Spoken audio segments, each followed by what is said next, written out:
우리가 성실함 이렇게 생각하면 노력 이런 걸로 이해하잖아요. 열심히 뭐 하는 거. 우리가 보통 10%의 성공을 거잖아요. 10%의 성공을 거두면 거의 대부분의 사람은 그걸 포기합니다. 이건 성공이 아니라고 생각하는 거예요. 이건 실패라고 생각하는 겁니다. 여러분들, 우리가 사순절을 지내고 있어요. 어떻게 하나님과 가까이 지낼 수 있을까요? 1953년에 한국 사람은 아니고 장지오노라는 사람이 쓴 책이 있습니다. 그 책 이름이 나무를 심는 사람이라는 책이에요. 이 책의 얘기를 지금부터 여러분들께 해드리도록 하겠습니다. 땅이 있습니다. 황무지 같은 땅이에요. 생명이라고는 날 수 없을 것만 같은 바로 그런 땅. 그런 땅을 한 청년이 지나갑니다. 거기서 누구를 만나냐면 양치기를 만나요. 양치기는 할아버지입니다. 이 양치기가 양만 치면 될 건데 양치기가 자루를 하나 들고 오는 거예요. 신기하잖아. 그래가지고 숨어가지고 이 양치기 할아버지가 뭘 하는지 이 청년이 쳐다보기 시작합니다. 이 양치기 할아버지가 뭘 하냐면 들고 온 자루를 쏟는 거예요. 쏟는데 보니까 뭐가 떨어지냐면 도토리알이 막 떨어지는 거예요. 청년이 계속 훔쳐보기 시작한 거예요. 근데 할아버지가 뭘 하고 있냐면 좋은 도토리네, 이건 안 좋은 도토리네 하면서 자루 속에 있는 도토리 분류를 하고 있더라는 거야. 이 청년이 너무너무 신기해가지고 할아버지한테 찾아간 거지. 할아버지 뭐 하세요? 물어보니까 도토리 심으려고 얘기를 하는 거예요. 여기 무슨 도토리 심는다고 그러세요? 할아버지가 하는 얘기가 여기 나무가 없잖아. 생명이 살 수가 없잖아. 그래서 내가 잣나무를 심으려고 도토리를 들고 왔어. 이런 얘기를 하는 거야. 계속 얘기를 하던 중에 할아버지가 이런 얘기를 하는 거예요. 자기가 10만 그루의 도토리 나무를 심을 예정이래요. 그런데 그 중에서 한 2만 그루만 살아남겠지? 그 2만 그루 중에 다람쥐가 와서 갉아먹고 날씨가 좋지 않아서, 환경이 좋지 않아서 또 한 1만 그루 정도는 안 나겠지? 그리고 나서 한 1만 그루 정도가 난다는 거야. 1만 그루 정도가 날 건데 본인이 이 땅을 숲으로 만들 꿈을 가지고 있대요. 청년이 어이가 없잖아요. 알겠습니다. 돌아갔어요. 돌아가는데 청년이 계속 생각이 나는 거지. 이 할아버지 어떻게 됐을까? 그래서 찾아갔어요. 다시 그 황무지 그 땅으로 갑니다. 근데 놀라운 일이 일어났어요. 그 황무지 땅이 완전히 초록색으로 싹 바뀌는 거예요. 알고 보니까 그 양치기 할아버지가 매일 와서 도토리를 10만 그루를 심으려고 좋은 도토리 안 좋은 도토리 고르면서 도토리 심는 거예요. 도토리 나무 키워보려고. 아무도 안 될 거라고 생각했고 그 청년도 안 될 거라고 생각했어요. 나중에 수년이 지나고 나서 이 청년이 그 땅을 가보니까 완전한 숲을 이루고 있었다는 것입니다.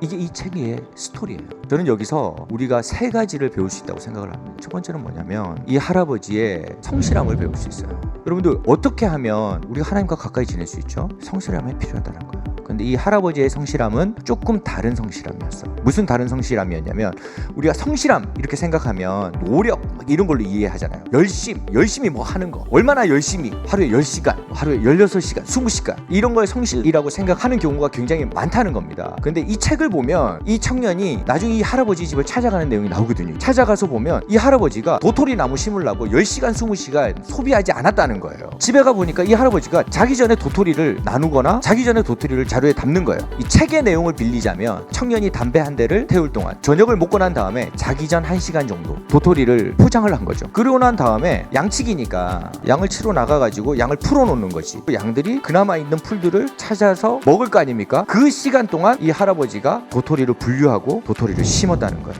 이걸 언제까지 했냐고요? 숲이 될 때까지 했다는 거예요.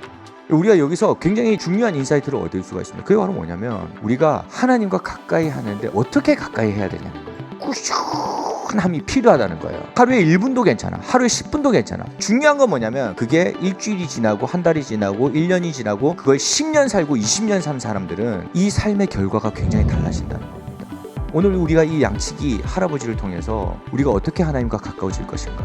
우리가 주일날 예배 1시간 나오는 거 아까울 수 있어요. 근데 저는 확신합니다. 우리가 주일을 지키고 주일 성수를 하는 것, 하나님께서 그걸 땅에 떨어뜨리시지 않는다는 거예요. 반드시 지켜주신다는 거예요.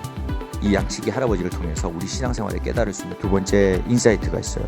이 할아버지는 자기가 도토리를 심잖아요. 이 도토리를 심었을 때 이게 숲이 될 거라는 생각에 전혀 의심함이 없었어요. 10만 그루를 심겠다고 하면서 할아버지가 스스로 뭐라 그랬어요? 그 중에 몇 그루 남는다 그랬어요? 1만 그루 남을 거라고 예측을 했잖아요. 10%의 성공 아닙니까? 우리가 보통 10%의 성공을 거잖아요. 10%의 성공을 거두면 거의 대부분의 사람은 그걸 포기합니다. 이건 성공이 아니라고 생각하는 거예요. 이건 실패라고 생각하는 겁니다. 10만 그루를 심는데 1만 그루가 날 걸 알면서도 이 사람 마음에는 뭐가 있었어요? 10만 그루를 20만 그루 심으면 2만 그루가 날 거 아니야. 100만 그루를 심으면 10만 그루가 날 거 아니야. 그 10만 그루에서 또 도토리가 떨어지겠네? 그 중에서 1만 그루가 나겠네? 할아버지 이렇게 생각했다는 거죠. 이 할아버지에게 뭐가 있었냐면 내가 도토리를 계속 심으면 언젠가는 여기는 무조건 습이 될 수밖에 없어 라는 확신이 있었던 거예요. 그리고 마지막 세 번째, 그는 움직이는 사람이었죠. 도토리 10개 심었어. 1개 나는 거잖아, 1개. 이 양치기 할아버지가 100개를 심으면서 10개가 날 거라고 예측을 했단 말이에요. 근데 이 책에 보면 뭐가 나오죠? 좋은 도토리와 좋지 않은 도토리를 분류했다는 말이 나오죠. 선택의 노력이 있었다는 겁니다. 그런데도 실패할 수 있어. 어떻게? 10분의 1의 확률밖에 성공할 수밖에 없는 그런 실패가 우리를 찾아올 수도 있어요. 근데 여러분들이, 그리고 제가 포기하지 말아야 될 건 이거 실패가 아니라는 거야. 성공으로 가는 길이라는 거지. 이게 왜 성공으로 가는 길이냐면 100개를 분류하는 동안 적어도 한 200개는 샜을 거 아니야. 그러면서 그 중에서 100개를 선별해가지고 뽑았는데 이게 10개가 난 거야. 계속 10개만 날까요? 그렇지 않겠지. 왜냐면 성공과 실패를 보면서 맞춰가는 거예요. 아, 전에 이렇게 생긴 거 심었는데 실패하던데. 분류하는 노하우가 생기는 거죠. 처음에는 100그루에서 20그루가 아니었을 수도 있어. 10그루 심었는데 한 그루도 안 났을 수도 있어. 좀 해보니까 10그루 정도는 나더라는 거 아니에요. 어떤 도토리가 좋은 도토리인지 모르잖아. 그냥 분류하기 시작한 거예요. 났어. 10개 정도 분류 계속 하는 거예요. 나중에 10개 심었는데 하나 났던 도토리가 나중에 어떻게 됐을까요? 2개도 날 수 있고 3개도 날 수 있는 거예요. 그리고 걔네들이 자라가지고 모여가지고 또 다른 도토리 나무를 만들어내죠. 이 양치기 할아버지를 통해서 우리가 배워야 될 게 꾸준함은 성공으로 가는 길이에요. 우리의 신앙생활도 마찬가지라는 거예요. 여러분들, 우리가 어떻게 하면 하나님과 가까이 지낼 수가 있을까요? 저는 하나님과 가까이 지내는 것, 우리가 이 땅을 살아가면서 가장 행복한 일이라고 생각을 해요. 왜냐하면 우리의 시선이 아니라 하나님의 눈으로 이제 세상을 바라보게 만들거든요. 그리고 내가 그 시선이 없다 하더라도 하나님께서 그 시선이 있기 때문에 위에서 날 인도해 주시는 거예요. 하나님을 가까이 할 때. 언제 가까워질 수 있을까요? 꾸준하게 가까이 지내는. 참 신기한 게 신앙도 근육 같아. 꾸준히 하면 장근육이라도 생기는데 운동을 하지 않으면 살로 변하죠. 그리고 비대해져요. 운동을 해봤던 지식이 있으니까 생각도 비대해지고 몸도 비대해지고, 우리 신앙도 마찬가지라는 거예요. 여러분들, 우리가 사순절을 지내고 있어요. 어떻게 하나님과 가까이 지낼 수 있을까요? 꾸준히 가까이 지내십시오. 작은 것을 정하고 그것을 10년하고 20년 해보세요. 하나님께서 분명히 우리의 삶을 인도하시고, 하나님께서 날 지키셨구나, 날 인도해 주셨구나, 내 삶에 역사해 주셨구나, 날 지키셨구나, 이런 고백이 우리 안에 있게 될 줄로 믿습니다.